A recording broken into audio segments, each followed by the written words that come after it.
It's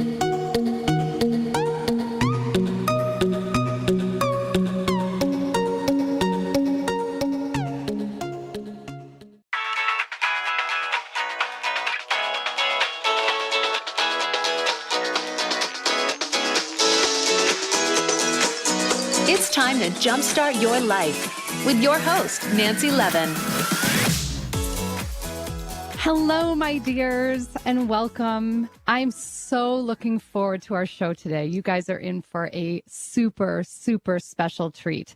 But before we dive in, I want to give a little shout out here to the Hay House World Summit. I've heard from so many of you who are listening and loving the inspiration and motivation and wisdom. So for those of you who haven't yet signed up yet, you can hop over to my Facebook page, facebook.com/Nancy Levin Author, and you'll find a link over there to sign up for the Hay House World Summit.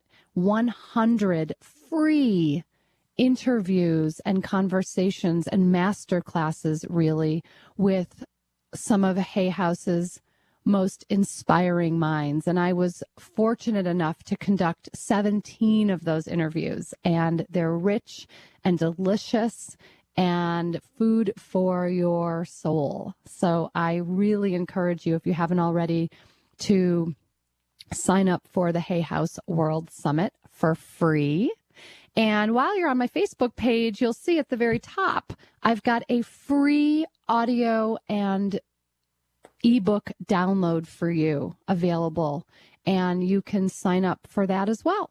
So just wanted to let you know about those couple things available on my Facebook page.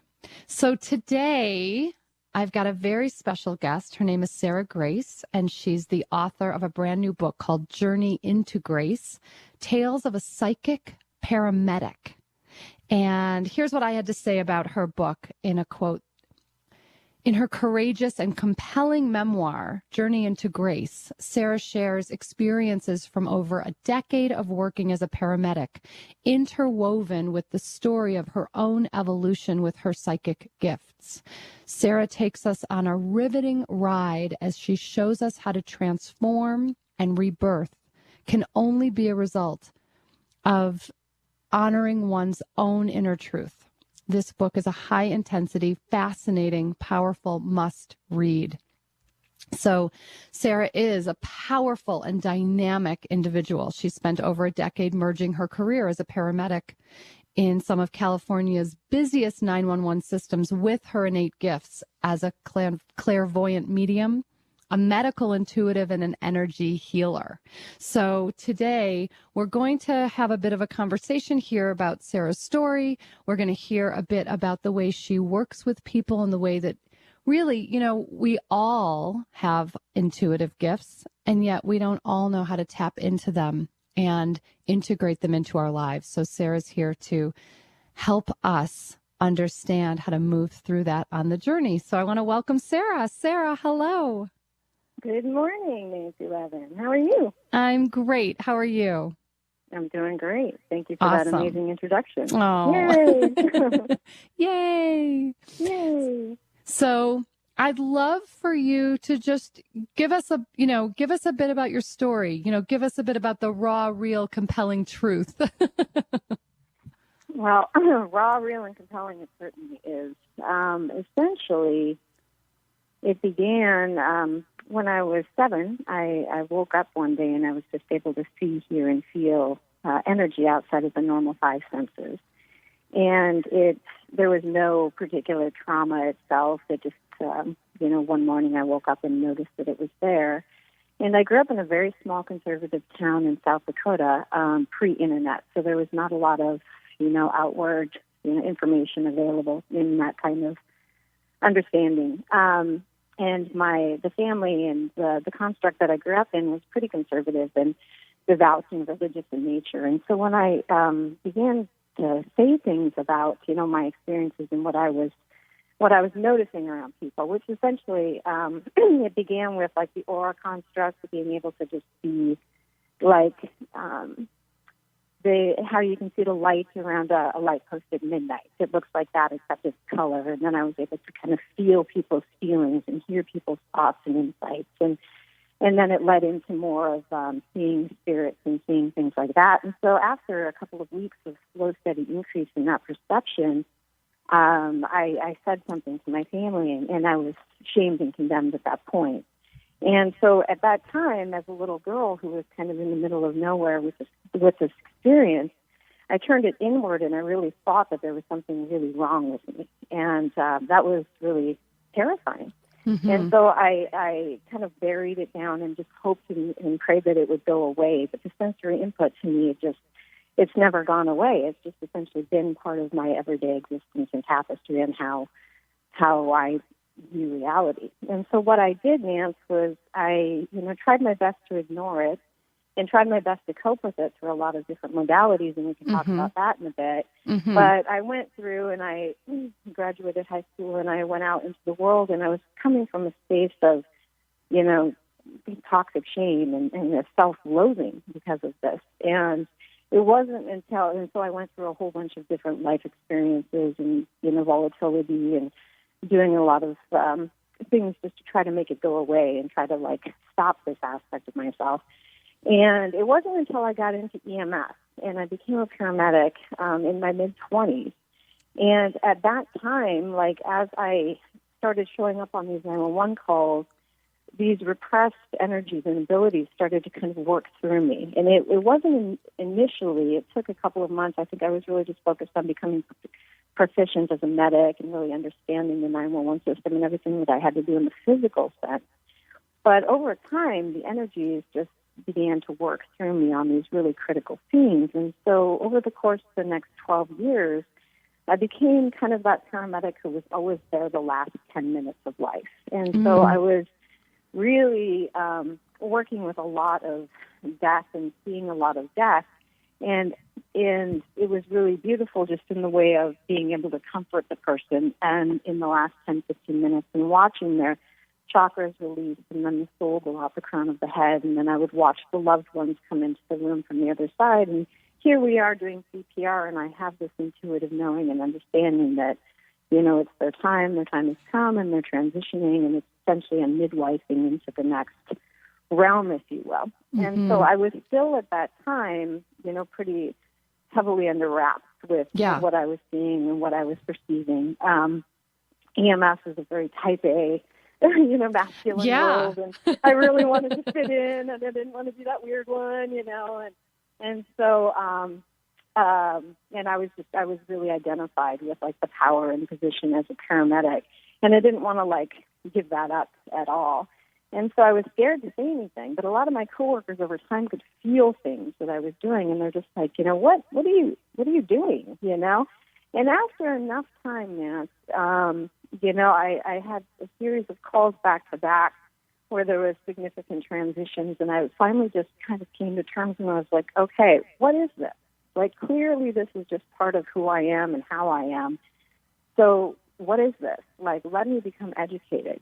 And that was really scary because essentially what I had to do was go and turn and face all of my own shadow and all of the dogma and everything that I've been told, right? From my family construct and from the earlier part of my upbringing. Essentially, I had to go back and say, well, I understand that that's what you guys told me and that's what I believe, but it just isn't aligning with how my life is and what this is. This is helping people in really critical situations, But it was going and looking at the shadow aspect and facing that aspect of myself was one part of it. And another part of it was that I had to face my own kind of blatant judgment towards the psychic community as a whole. I was, at the time, very uneducated about a lot of abilities, and I just kind of had this stigmatized, version of 800 psychic lines or just ungrounded people. That was kind of my perception at the time. And so I had to face down that as well. And so essentially what I did, I was like, all right, spirit, essentially my higher self, I was like, if you want me to do this, I will do this. Clearly this is part of who I am and how I am, and there's something to this, but I want to do it my way. And my way means becoming like really educated and being able to take these higher level concepts, bringing them down into a very grounded and practical, applicable manner so that people can utilize them and integrate them here in this reality. Because to me, it's like one thing to have this understanding of like higher construct or these ideas, but if it's not going to like help you here, kind of what's the point? That was my thing with it. And so that, then I embarked on a self-imposed year and a half long internship where I studied Reiki and shamanism, mediumship, medical intuition, and then I did 50 free hands-on healing sessions, and that was really the potent part where it all came together, and I really started to work with those abilities and listen to the guidance that had always been there that I didn't want to hear from before. What I love is, what you sort of mentioned about, obviously being an EMT is very type A. You've got to be like on the ball, on the ground. You've got to be, with it in a whole very practical, logistical sense. And yet, yeah. And that really is, that is an enormous piece of your being. And yet there's this whole other element coming in that I think for anyone would be confusing of like, how do I actually be with this whole other side that is, that is feet off the ground, if you will? How do I merge these two elements of my existence, of my being? Exactly. And it was, obviously huge energy currents in the 911 system, very high velocity. And I experienced that, yes, in my early life, just going through the different stages and genres of what it was I was going into. And then in the paramedic realm and the EMS realm, it kind of was really showcased just the discrepancy or the difference between the tangible reality and the everyday, experience and then the higher forms. And what I've since come to understand, because I've really become open to this and I've been working with this a lot more in an empowered stance in the last 5 or so years.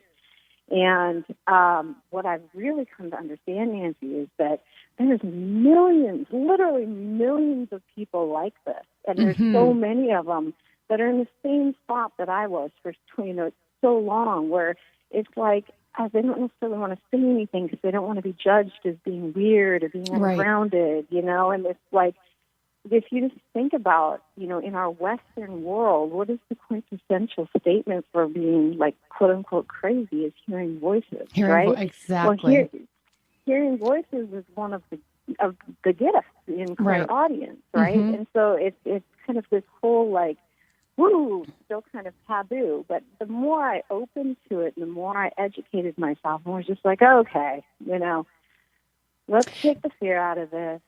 Let's understand what this is. Let's understand how to work with it. Let's understand how to manage my own system and my physical body, my energetic bodies. As I opened to that and as I began to work with it, more and more people would come, be like, actually, I'm like that too. I experience these things too. And there's so many people, and there's a lot of first responders. There's a lot of nurses, a lot of firefighters and cops and even doctors, and even beyond the EMS realm. Soccer moms and business people and everywhere. And so what I'd really love to do is just kind of pull back the curtain and, like, take away the fear and, like, let's all just have a conversation about this. Like, how is the information coming to you and how are you receiving it and what is it bringing up for you? And then we can work with it, Yeah. Well, it reminds me, I had a conversation with John Holland about this similarly. And he, so he was saying, we all have the capacity and the capability. It's just, are we aware enough to be able to tune in, and that really when he's, using his psychic abilities or his mediumship and the clairaudience in particular for him, it's like, being able to tune into a different frequency, and that the veil between worlds becomes very thin. And he's, that we can actually tune ourselves to be open. And that sort of takes away the thing of like, only weirdos, like you're saying, what's the weird thing is like hearing voices, that it's really something that's available to us. There's just some of us who are more tuned in and some of us who aren't yet ready to tune in. Exactly. Yeah. Yeah, exactly. And more and more, and maybe it's because I've like come out in my own personal life, and so I'm working in this field and open to it now, but I'm seeing it more and more. And actually, no, I've noticed it on television as well, and in kind of the social media aspect, where there's just more and more acceptance. Yes, and I agree. Curiosity, right? There's so much more curiosity. There is, and I really feel as though people are still kind of wanting, like, the stable understanding, or the ways that it can become practical, or how to, implement it in tangible ways. Right. And so No, go on. Oh, no, you go. I was just going to say, I remember a conversation that we had a few years ago where you were, sort of where it was in a place where it was like, oh my God, all of this just, floods. All of this comes in a flooding way. And then the way that you started working with, you mentioned earlier, like the managing of the energies and the being able to, so it wasn't just like a hairdryer on or off, right. Or that it wasn't just a constant stream, which can be, I imagine, incredibly draining. Oh, very exhausting. Yeah. Absolutely very exhausting. And I really think that every person, as you said, does have access to their higher levels of intuitive abilities. And some people are just on the higher end of the spectrum. And so in terms of saying like there's one blanket way or, definitive way to be able to turn these things on and off, that is an excellent thing to strive for and to work towards, just managing, right? Because everybody's energetic blueprint is different. And so if somebody is working with really, really open and really sensitive, it may take a little bit more training and like personal accountability to understand the tools and techniques to be able to harness that. And so, yes, it really is understanding, beginning to become curious, really, and as far as how the information comes to you. Do you see things? Do you hear things? Do you know things? Do you feel things? And then feeling where that comes in your physical body. Like, for instance, my visions come in. I don't see them with my eyeballs. A lot of people ask and see, like, you see it with your actual physical eyeballs. I'm like, no, it's more on a screen. And so I'll tell you about that in just a second. But just to the left, 2 inches off the left side of my eye is where the information comes in. And it wasn't until I finally surrendered to the fact that this is the information was going to be there, right? And resisting it is futile because we've tried that for a long time. When I finally surrendered and just said, okay, what is this? Let me become curious about how this is for me. That's when I was able to start to kind of connect the dots and get a better understanding on how to manage the currents that come through. Yeah. Yeah. And so, I'm curious, for anyone listening who may be in, maybe beginning to be aware that they have these abilities, or maybe even in conflict about having them. I'm wondering what you could offer in terms of either advice or some way to work with them to make it feel more digestible, to make it feel, to be able to use our powers for good. Right. Well, Anything? absolutely. Absolutely. And in terms of kind of like entry level, really easy, really applicable things that any of us can do at any time, being barefoot outside, like on the grass, is amazing. Or just being outside in nature in general kind of helps to reset the entire system. If things are really overwhelming and maybe you're feeling something so deeply and you're just really thinking it's not yours, or you're just overwhelmed with whatever sensation, go ahead and lie prone, which is face down on the grass outside, and just open the area just above your belly button. Just think of it like a rod or just an opening right there, and begin to just let that excess energy go from your system down into the earth. That's another really, really easy, practical way to kind of move some of the bigger currents without necessarily knowing or they're taking too much time. And there's tools and techniques like hematite and pyrite are both gemstones that are very, very grounding. Mm-hmm. And wearing those as bracelets or a necklace can be very, very helpful, especially when we go into scenes like going into malls or going into crowds and being in areas that tend to be a bit more challenging for people who are very open and energetic. But it really begins, Nance, with the willingness to just become curious. And I mean, I fought this tooth and nail for 25 years. I didn't want to have anything to do with it, for 25 years. And so it was a big surrender for me. And so I totally get, and totally empathize with the people who are in conflict, with it and don't want to be dealing with it.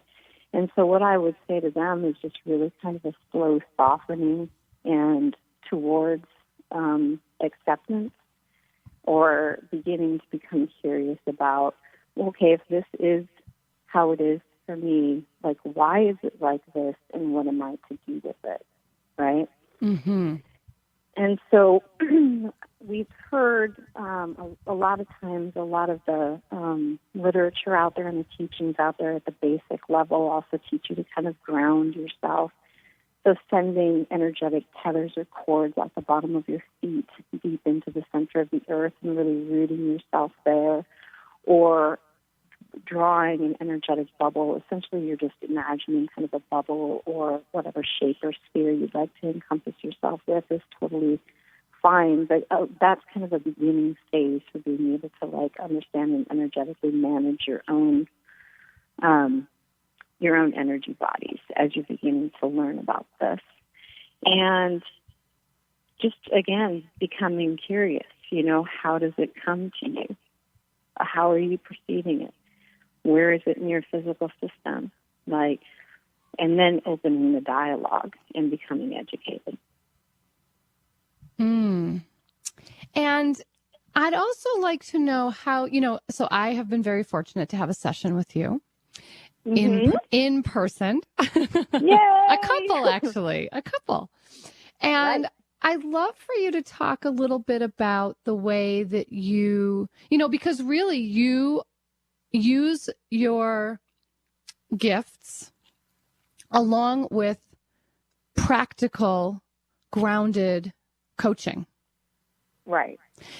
And I'm always fascinated by that, the way you're sort of bringing in what's available to you to then be able to work with your clients in a way that has them be able to sort of, open up in a new way to receive and to make movement, to make change. Absolutely. And thank you for that. Mm-hmm. As I really began to understand and educate myself on the different aspects, what I would like to offer to those who are still kind of in the space of not quite sure if they're open to, their perceptions or how it is that they want to begin to work with it.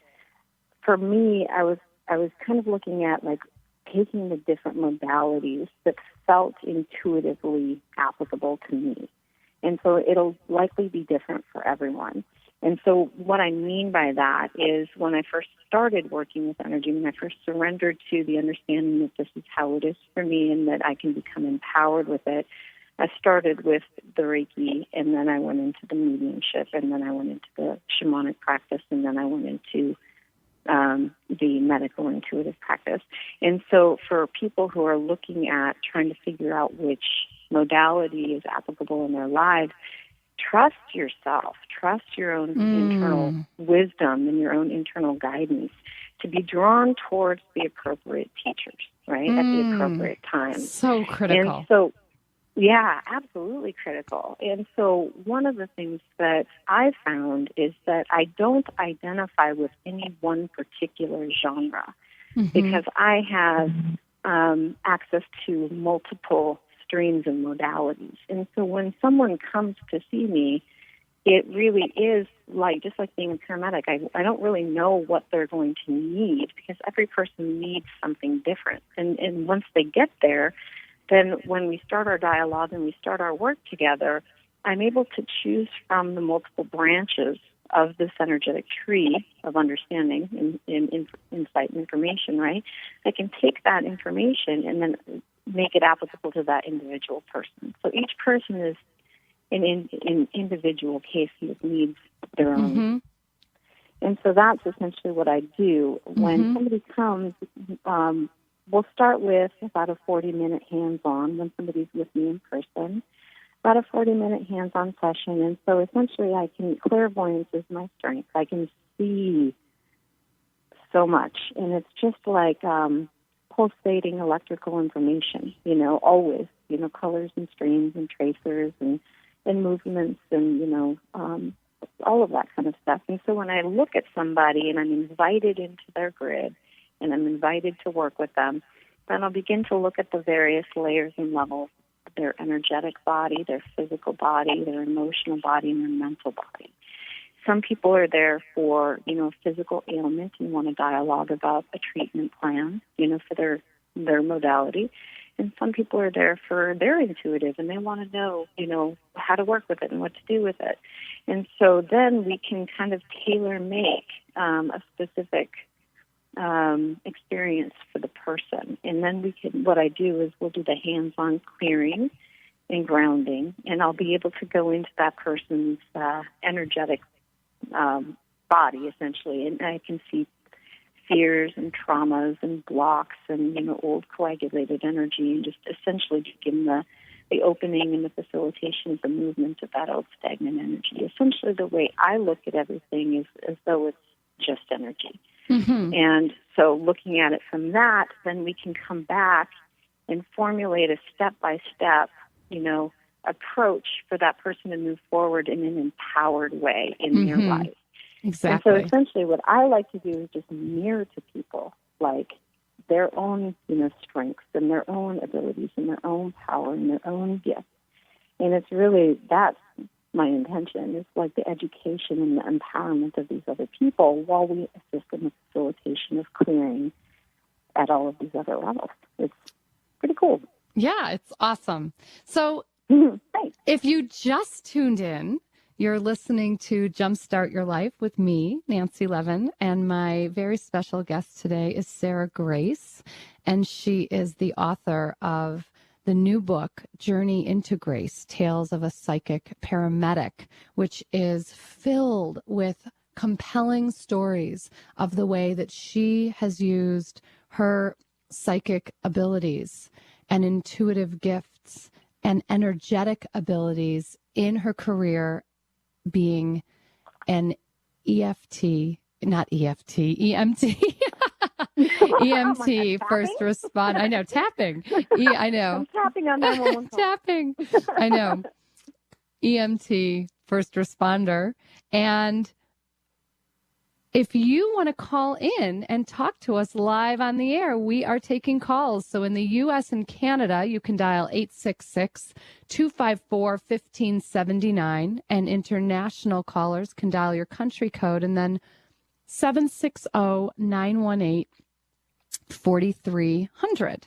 And I'm so intrigued by the conversation that we're having. And also, the other piece of it that I'm also interested in, of course, and I think many of our listeners will be as well, that you actually, not that long ago, you made the decision to leave your career as an EMT.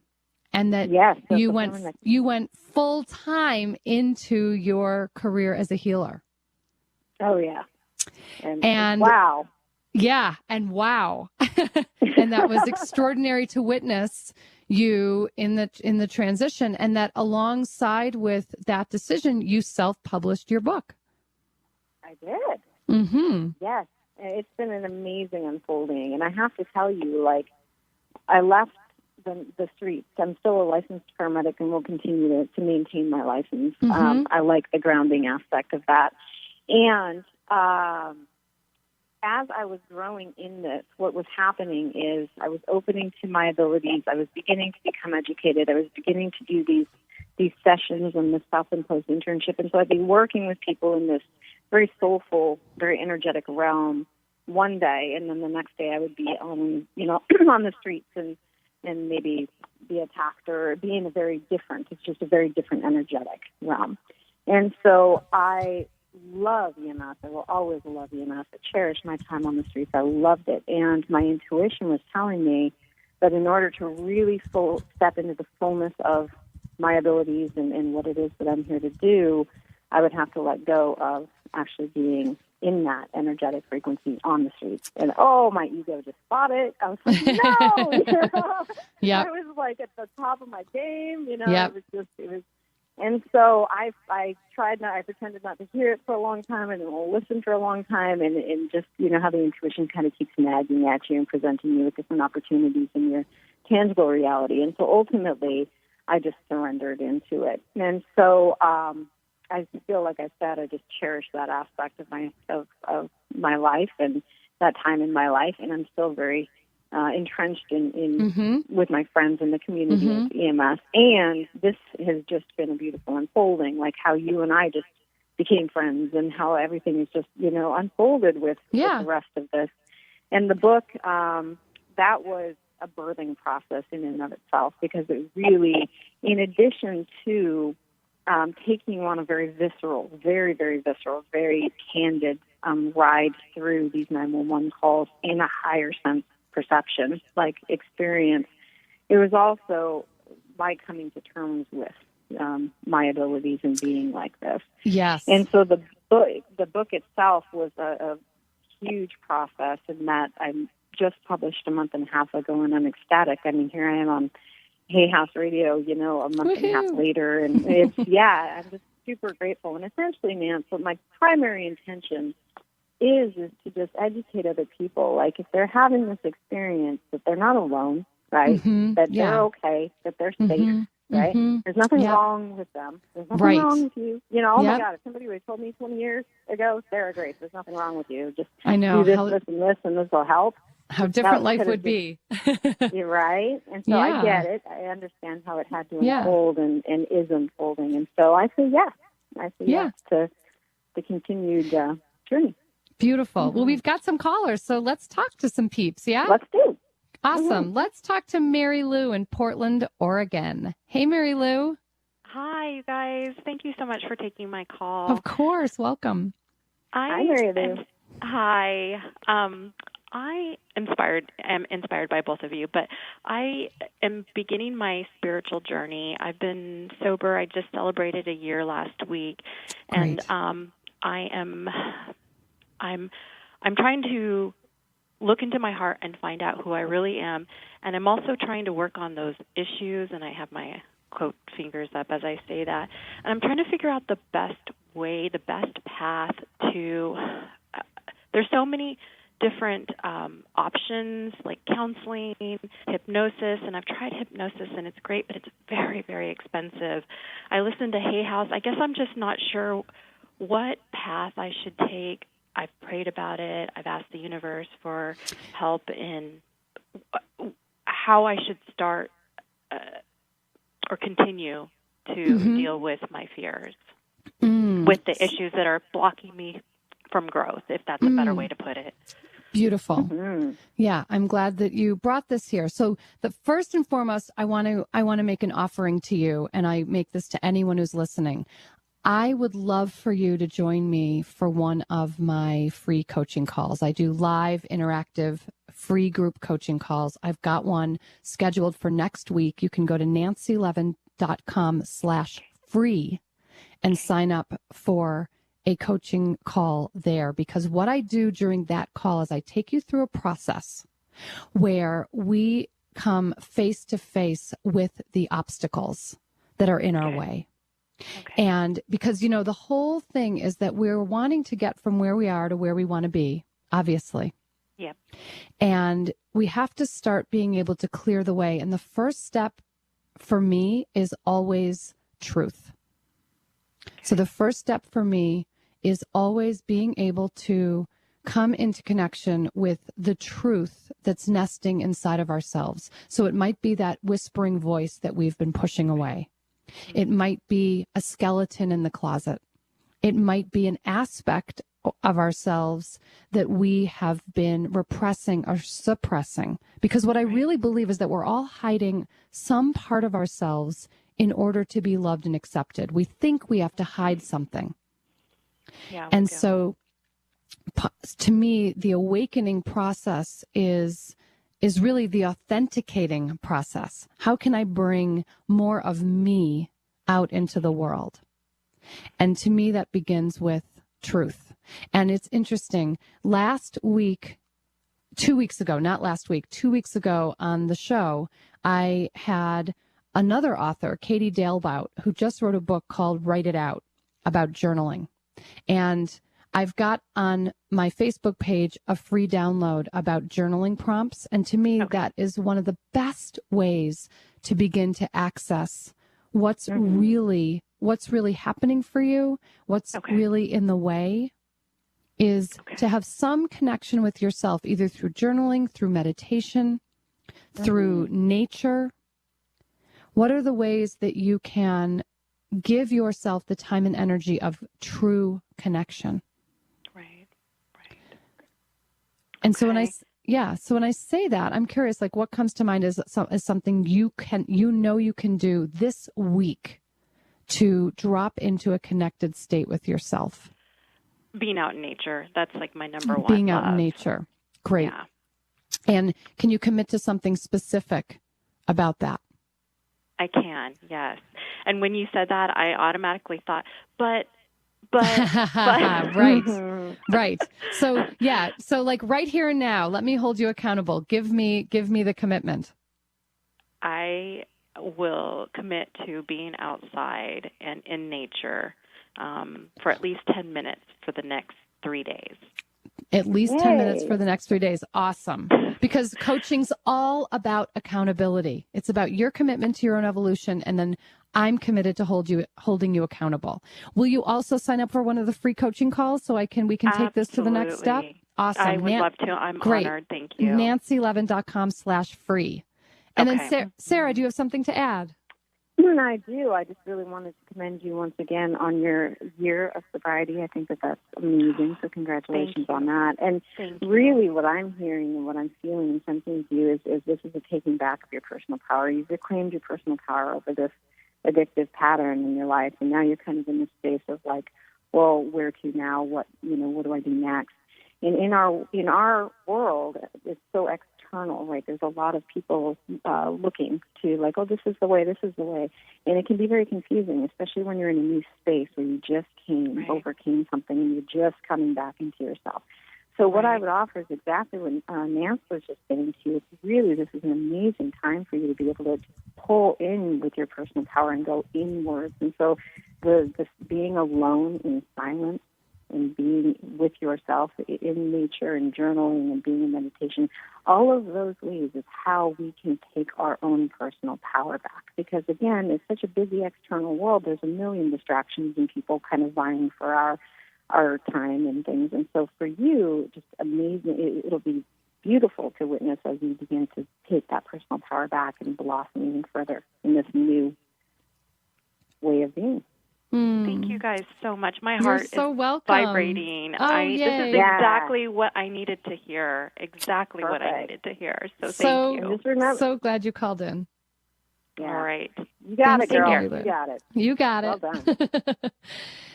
And let's talk to Wendy in Vancouver. Hi, Wendy. Hello. Hi. Thank you for taking my call. This is awesome. Yeah, of course. Hi, Wendy. Hello. I am an angel card reader, and I'm fairly new at it, but I really feel really happy when I do it. It makes me feel so good in my heart. And I keep getting this recurring thought put in my head about becoming a volunteer at a hospice. Mm. And Ooh. it's been over a year. I keep getting this thought. Of course, I've done nothing towards it. I guess I'm a little fearful of stepping in and doing something like that. Mm-hmm. Sarah, you wanna take it? Oh, yeah. Absolutely. Can you identify, Wendy, where the fear is or what the fear is in particular? Is it fear of death, fear of witnessing death? Or is Well, I have witnessed both my parents dying, and I guess that in itself was very fearful. Right. But it was very calm, and when they passed and everything. I don't think I'm fearful of witnessing death. It's just handling the emotion that comes with it. Mm-hmm. I'm a very emotional person. Mm-hmm. So maybe that's it. I don't know. I want to be strong for people. Would rather be really, really strong for someone than be so emotional with them. Mm-hmm. I don't know if I'm making sense. No, I hear that and I understand that. And what I'm picking up with you in terms of like your tendency with the angel cards and kind of the energetic frequency that goes with that is a very inspiring and uplifting energy. It's a very high vibration, energy realm, and that you're working with in that way. And so if the intuition is coming in and kind of offering that you take that higher sense of energy and be able to take it into a hospice setting where the frequency may be a little bit, denser, and what could potentially happen is you could really create a space of comfort for these people. Not only, it could be for the staff, and it could be for the actual patients, and there could and will likely be, continued healing for yourself as well throughout, because with the aspects of losing your parents and things like that. But what I'm feeling for you is that I hear you, because it's a heavy thing, right? The concept of death is utterly terrifying to the ego, and it's a big thing. And if it's been in your intuition, it's been kind of urging you towards it for over a year, it's been consistent, I would offer to you that there's a gift in there for you. There's something that you could step into in that way that would not only help other people, but could potentially help you as well. Do you have anything else, ma'am? Similarly to what you're saying, I think it's the balance of the self-care and the caring for others so that you don't lose yourself in the process, so that you're continuing to strengthen your own inner resilience and your own inner resolve. And that's what then gives you that's what gives you the juice, really, to be able to be of service. Mm-hmm. I truly do want to help as much as I can, and that's what's propelling me forward in just the angel card readings. But I tend to take everything home with me. Right. Exactly. And that's the thing is how do you? Well, I as an emotional or empath, I guess you're going to feel it, and you're going to take it with you. But I'm assuming that's a learning curve. It's definitely a learning curve. And it doesn't have to be that way. And that is kind of a very common thought and misunderstanding among empaths, is that we have to feel the enormity of it, and we have to take it into us and to work with it. But that actually is not true. And essentially what we can do, we will feel it. Yes, we will receive the stimulus and the insight and information, but with understanding, with education on how to ground, how to energetically manage your system, how to essentially work with the different currents. What we do over time then is just begin to understand how to not absorb it and not take it into us, because that's not something, it's not sustainable long term. It's not, good for the physical, mental, or emotional bodies of our system. No, that's what I was worried about. I didn't want to just jump in without being prepared. So really what it boils down to, Wendy, is just becoming educated, on different grounding techniques and modalities, and then learning about energy, learning about duality, learning about different currents and ways to manage those things, and then begin playing with it, right? And implementing it into your everyday life and taking the fear away. Right. Okay. Yeah. Mm-hmm. All right. Well, that's awesome. Thank you very much. Thank you, Wendy. Thanks for Okay. calling in. Okay. Bye-bye. Yeah. Bye. And let's talk to Chris is it Pahrump, Nevada? Chris? Yes, it's called Pahrump. Pahrump. I've never heard of that. I like it. It's about an hour out of Las Vegas. Okay, cool. It's just kind of literally over the hill. Nice. Pahrump. I like it. Well, thank you very much for taking my call. Mm-hmm. I'm a nurse by profession, and got out of nursing several years ago because I have always kind of been able to talk to the angels. Mm-hmm. But it got so that, you know, as I would come through ER and ICU situations and lots of death and sad situations, I began so that it kept encroaching on, you know, I would go home with it every day.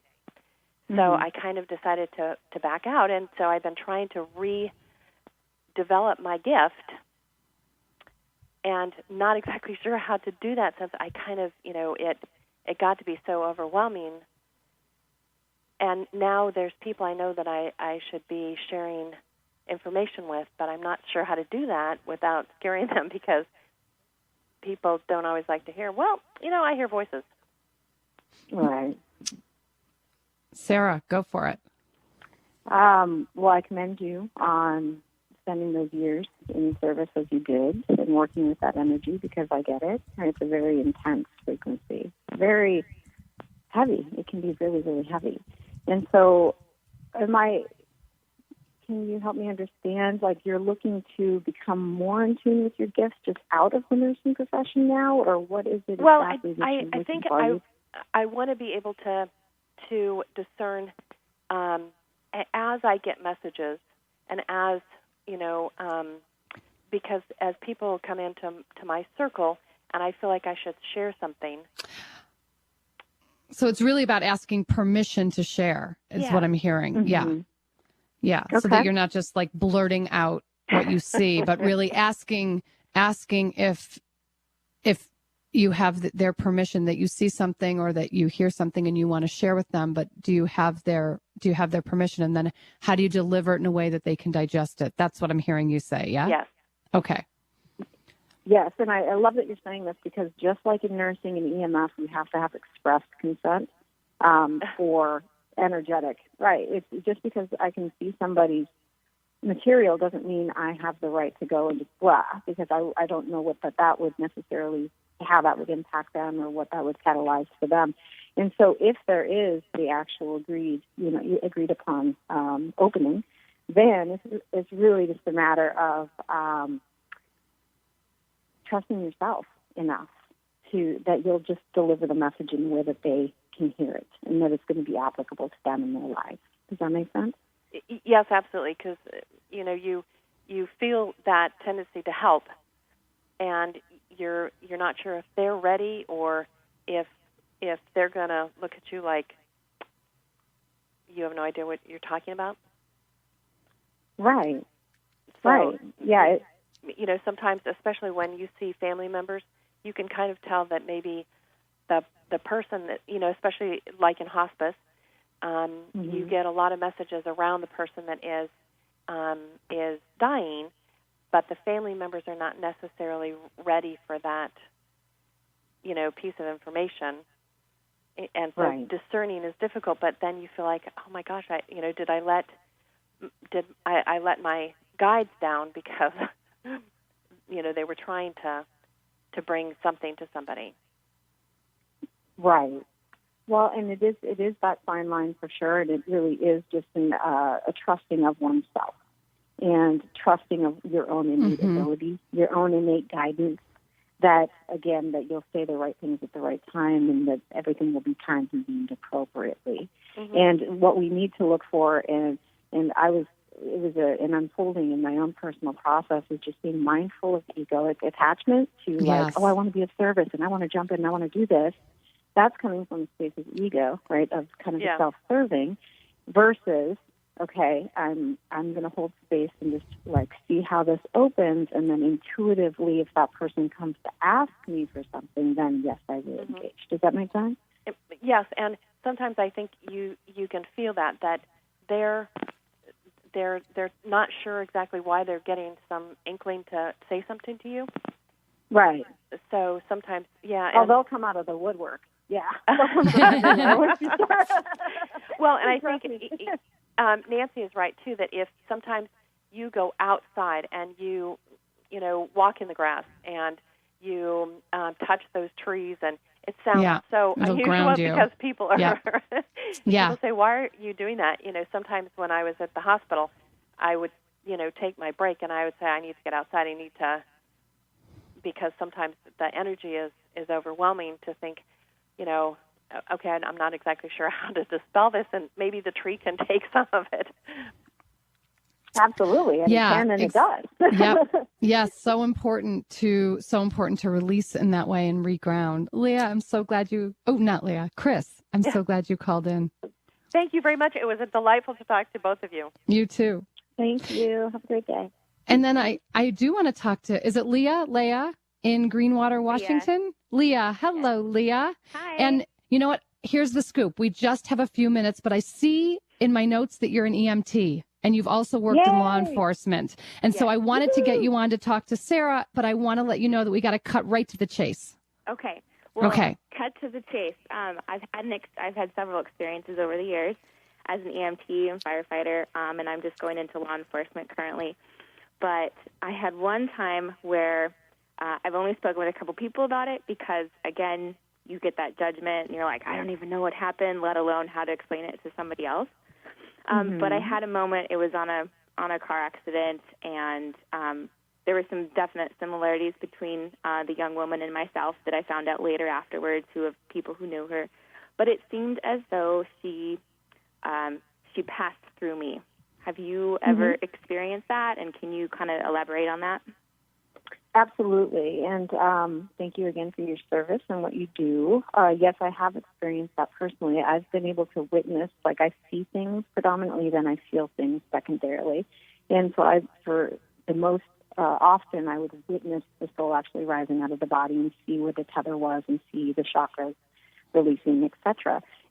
Essentially what it is, it's just a vibration leaving the physical form, right? The soul and the essence of self. And did it frighten you, or what came up for you when that was happening? No, I wasn't frightened. It was more of I got really hot. My body just got really, really hot and sweaty, and I got lightheaded and dizzy. And afterwards, somebody was like, "Oh, well, maybe you were having it." I'm like, it wasn't traumatic for me to watch and be there. It wasn't my first time. It wasn't anything like that. And so for me, it was afterwards. I was like, "Wow, no, that was different. That was something that I can't really put into words." Yeah. What it feels like is that you just had the experience of really viscerally witnessing that soul's transition. And that's, to me, I spent, like I said, years in that space, and it's an honor. I thought it was an honor. So, I mean, beautiful. Absolutely. And then one other question for you. I guess one of the things that I struggle with most of the time would be maintaining balance between my masculine and feminine when I'm in the service, the firefighting, the law enforcement. Could you kind of talk about that a little bit? Yes, beautiful. I love that you brought that up. Well, as you know, within the context of the job, it's very masculine and it's necessary, right? So having that actual kind of shield up is necessary when we're in that environment. And in your own time, in your personal space, what I would offer is a lot more yin activities through meditation and yoga and, going outside in nature and things like this, just bringing aspects of the softness and the feminine into your life, even though it may feel a little atypical because we tend to be so used to the masculine kind of the drive. Offering and allowing and opening to more and more softening in different areas in your life will help to balance that naturally for you. Wonderful. Great. I don't want us to get cut off. So, Leah, I'm so glad you had a chance to call in. And Sarah, I'm so glad you had a chance to have this exchange with her. And thank you for everyone who called in. And I know that we couldn't get to everyone. And you can find Sarah online at sarahgrace.com. I have loved having you on with the show with me today, Sarah. Thank you. Thank you. Nancy, it was Sarah K.Grace. Sarah K.Grace. So sorry, sarahkgrace.com. And again, you can join me for a free group coaching call, nancylevin.com free, and nancylevin.com/free, and you can hop on over to Facebook and download my free download ebook and audio available to you there. Keep listening.